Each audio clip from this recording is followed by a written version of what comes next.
अस्सलाम वालेकुम वरहमतुल्लाह वबरकातुहू। बहुत ख़ास वीडियो लेकर आया हूँ मरसिया के अज्जाए तरकीबी। तो मरसिया के अज्जाए तरकीबी को जानने के लिए चलिए हम वीडियो शुरू करते हैं।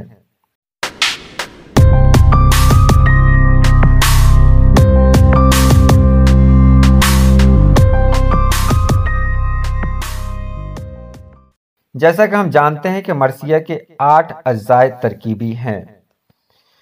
तमहीद या चेहरा, सरापा, रुखसत, आमद, रजस, जंग, शहादत और बैन।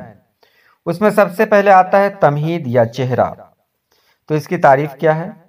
इसमें शायर हमद, नात, मनक़बत, मुनाजात, सुबह का मंजर, रात का समा, गर्मी की शिद्दत, दुनिया की बेसबाती, सफ़र की दुश्वारी और अपनी शायरी की तारीफ तमहीद के तौर पर बयान करता है।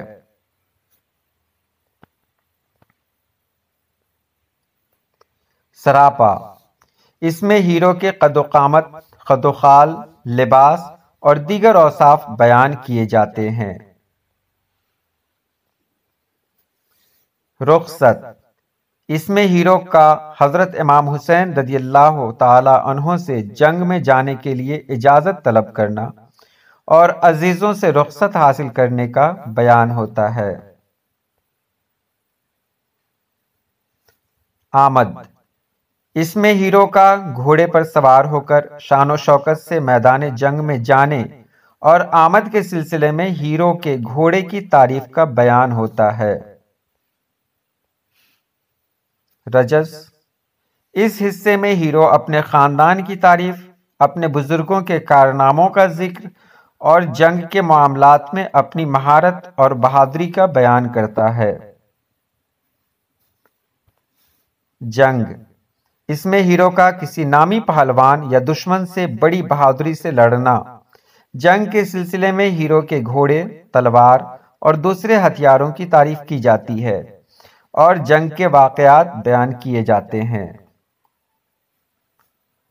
शहादत, इसमें हीरो का दुश्मन के हाथ से जख्मी होकर शहीद होने का बयान होता है और शहादत के वाक़यात बयान किए जाते हैं। बैन, बैन में हीरो की लाश पर उसके अजीजों, रिश्तेदारों और मखसूस औरतों के रोने और बैन करने का बयान होता है। मरसिया के आखिरी 2 अज्जा यानी शहादत और बैन इसका असल मौजू होते हैं। इनकी कामयाबी पर मरसिया निगार की कामयाबी का दारोमदार होता है। यही वजह है कि शहादत और बैन की पेशकश में शायर अपना सारा जोर कलाम सर्फ करता है और अपने अशार को मौसर बनाने की कोशिश करता है। मरसिया गोई की तारीख बहुत पुरानी है। जहांगीर के दौर में उर्दू मरसिये लिखे गए। दक्कन में हाशिम और काजिम ने मरसिया गोई की। दिल्ली में मिस्कीन, गदा, अमान और यकरंग ने मरसिये लिखे। लेकिन मरसिये की अदबी हैसियत सौदा के ज़माने से कायम हुई। सौदा ने खुद भी अच्छे मरसिये लिखे और मरसिया निगारी के उसूल भी बनाए। तो ये रही आज की वीडियो कैसी लगी आप ज़रूर बताएंगे। अल्लाह पाक आप सभी लोगों को खुश रखे, आबाद रखे। अल्लाह हाफिज़।